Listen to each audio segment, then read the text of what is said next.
அண்ணா good morning. எல்லாம் நல்லா இருக்கீங்களா? All of you welcome to our maths ma'am channel.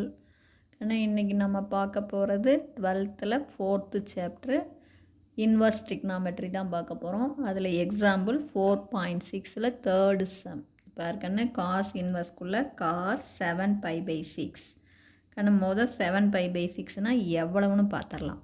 நல்லா கவனமாக பார்த்துக்கோ. π/6 அப்படின்னா என்ன கண்ணு? 30. அந்த 30 டிகிரியை 7ஆல் பெருக்குன்னா என்ன வரும்? 210. அப்போ நம்ம குவாட்ரண்ட் போடும்போது பாரு, நல்லா பாரு, இது வந்து 180, அதோட 30 கூட்டுறோம். இது புரியுதா கண்ணு? இது 180, இதோட ஒரு 30 ஆட் பண்ணுவோம். அப்போ 210. ஓகேவா? அப்போ இப்போ நல்லா ஞாபகம் வச்சுக்கோ. நம்ம formula all student take chocolate. அப்போ கவனமாக பாருக்கண்ணு. இதை நம்ம என்னென்னு எழுதலாம்? 180 + 30ன்னு எழுதலாம். அப்போ நம்ம செகண்ட் குவாட்ரனில் இருந்தாலும் சரி, தேர்டு குவாட்ரனில் இருந்தாலும் சரி, காசுடைய சிம்பிள் மைனஸ் தான். அப்போ தேர்ஃபோர் நம்ம என்ன பண்ணணும்? தேர்டு குவாட்ரன் வேண்டாம். ஏன்னா நமக்கு 7π/210 7π/6 நமக்கு, அதாவது என்னென்னா சாமி, காஸ் இன்வர்ஸுடைய ஃபார்முலாவே நமக்கு தெரியும். அதனுடைய டொமைன் -1 to +1, ரேஞ்சு 0, அப்போ 0, 0, 180. அப்போ நாம் கண்டுபிடிக்கிற ஆன்சர் எதில் வரணும்? 0க்கும் 180க்கும் இடையில் இருக்கணும். நமக்கு இப்போ வந்திருக்கிறது, அவன் கொடுத்துருக்கிற ஆன்சர் என்ன? காஸ் இன்வர்ஸ்குள்ளே காசு 210 டிகிரி வந்திருக்கு.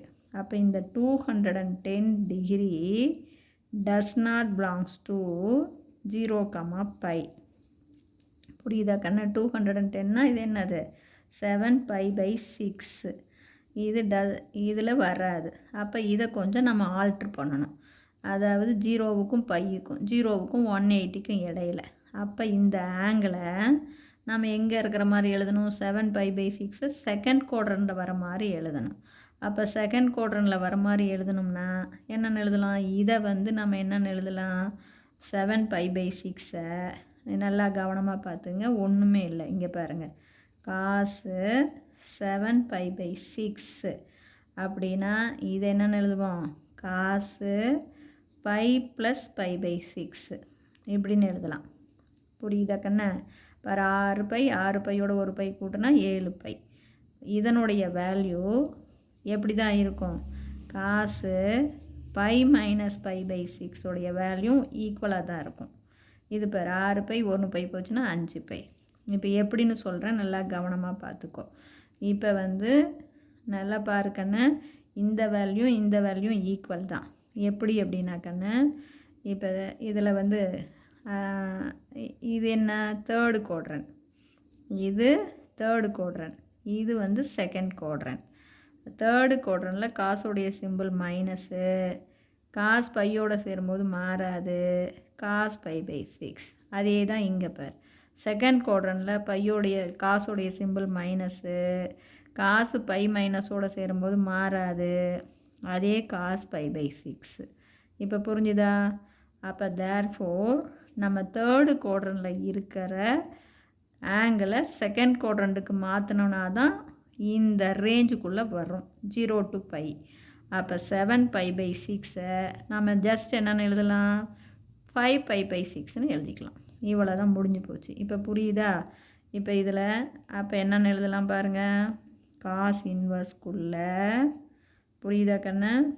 இதை காஸ் இன்வர்ஸ்குள்ளே 210 இல்லை. அப்போ 7π/6 என்னவா எழுதலாம்? 5π/6ன்னு எழுதிக்கலாம். அப்போ தேர்ஃபோர் நமக்கு காஸ் இன்வர்ஸ்குள்ளே காசு 5π/6. புரியுதா? அப்போ இந்த காஸ் இன்வர்ஸும் காசும் அடிபட்டு போயிடும்.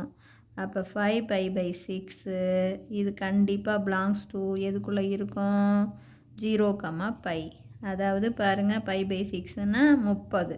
30 5ஆல் பெருக்குன்னா 150. 150 0க்கும் 180க்கும் இடையில இருக்கும். இப்போ இது புரியுதா தங்கம்? இது இன்னொருக்கா நான் சொல்கிறேன், விளக்கமாக பார்த்துங்க. காஸ் இன்வர்ஸாக காசு 7π/6. கண்ணு காஸ் இன்வர்ஸோடைய ஃபார்முலா -1, அதனுடைய பார்த்துங்க டொமைன் -1 to +1, ரேஞ்சு 0 to π.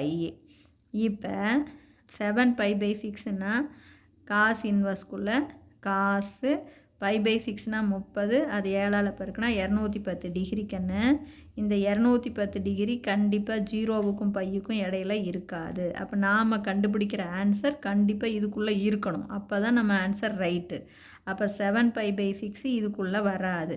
அப்போ இந்த 7π/6 நம்ம மாற்றணும். இந்த 7π/6 எப்படி மாற்றலாம் பாருங்கள். காஸ் π + π/6ன்னு எழுதலாமா 7π/6? அப்போ இந்த தேர்டு குவாட்ரண்ட்டில் இருக்கிறத செகண்ட் குவாட்ரண்ட்டுக்கு மாற்றணும். அப்போ இதனுடைய ஆன்சரும் ஒன்று தான், செகண்ட் குவாட்ரண்ட்டுக்கு மாற்றினாலும் ஆன்சர் ஒன்று தான். அப்போ π + π/6 π - π/6 போட்டிங்கன்னா பாருங்கள், ரெண்டு பக்கமும் ஆன்சர் ஒன்று தான். பாருங்கள் தேர்டு குவாட்ரண்ட்டில் காசுக்கு என்ன தான் மைனஸு, காஸ் π/6 தான். செகண்ட் குவாட்ரண்ட்லேயும் காசோடைய சிம்பிள் மைனஸு, காஸ் π/6 தான். அப்போ π + π/6 நம்ம என்னென்னு மாற்றிக்கலாம், π - π/6ன்னு மாற்றிக்கலாம். அப்போ தேர்ஃபோர் நமக்கு 7π/6 அப்படிங்கிறது நமக்கு எதுக்கு ஈக்குவலாக வந்துடும்? நான் சொல்கிறது புரியுதா? காசு 7π/6 எதுக்கு ஈக்குவலாக போயிடும்? காசு π/6க்கு ஈக்குவலாக போயிடும்.